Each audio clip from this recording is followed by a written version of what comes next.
Hello guys, welcome back to our channel. ആതിരയെ പെണ്ണു കാണാനായി ഒരു കൂട്ടര് വരുന്നുണ്ടെന്ന് ആതിര അർച്ചനെ വിളിച്ചു പറയുകയാണ്. ഇത് കേട്ടപ്പോൾ മുതൽ പരിഭ്രാന്തിയിൽ നടക്കുകയാണ് അർച്ചന. തുടർന്ന് സച്ചിയോട് ആതിരയുടെയും സന്ദീപിന്റെയും രജിസ്റ്റർ മാരേജ് നടത്തണമെന്ന ആവശ്യം ഉന്നയിക്കുകയാണ് അർച്ചന. ഇത് കേൾക്കുന്ന സച്ചി പറയുകയാണ്, എടോ, ആരുടെയും മനസ്സ് വേദനിപ്പിച്ചുകൊണ്ട് ഒന്നും ചെയ്യണ്ടെന്നല്ലേ താനും പറഞ്ഞത്, എന്നിട്ട് പെട്ടെന്ന് എന്താ ഇങ്ങനെ? അത് പിന്നെ സച്ചിയേട്ടാ, എല്ലാം കൈവിട്ടു പോകുമെന്ന് ഒരു തോന്നൽ. അങ്ങനെ അവര് കിടക്കുകയാണ്.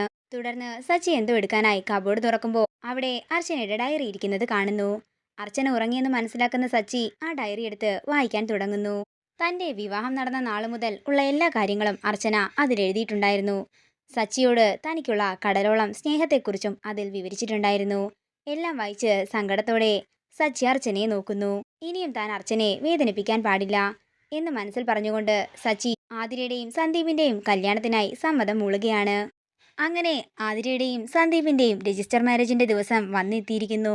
ഡോക്ടർ അബ്ദുൽ ഖാദറിനെയും സന്ധ്യയും വിളിച്ചുകൊണ്ട് രജിസ്റ്റർ മാരേജിൽ വെച്ച് ആതിരയുടെ കഴുത്തിൽ താലി കെട്ടുകയാണ് സന്ദീപ്. ഈ കാഴ്ച കണ്ട് എല്ലാവരും സന്തോഷത്തോടെ നിൽക്കുന്നു. അർച്ചനയുടെ സന്തോഷം കണ്ട് നിറപുഞ്ചിരിയോടെ അർച്ചനയെ നോക്കുകയാണ് സച്ചി. ഇതോടുകൂടി പ്രൊമോ വീഡിയോയുടെ അവസാനിക്കുകയാണ്. വീഡിയോ ഇഷ്ടമായെങ്കിൽ മറക്കാതെ ലൈക്ക് ചെയ്യുക, ഷെയർ ചെയ്യുക, കമന്റ് ചെയ്യുക. കൂടുതൽ സീരിയൽ അപ്ഡേറ്റ്സിനായി മറക്കാതെ സബ്സ്ക്രൈബ് ചെയ്യുക നയൻസ് ക്രിയേഷൻസ്.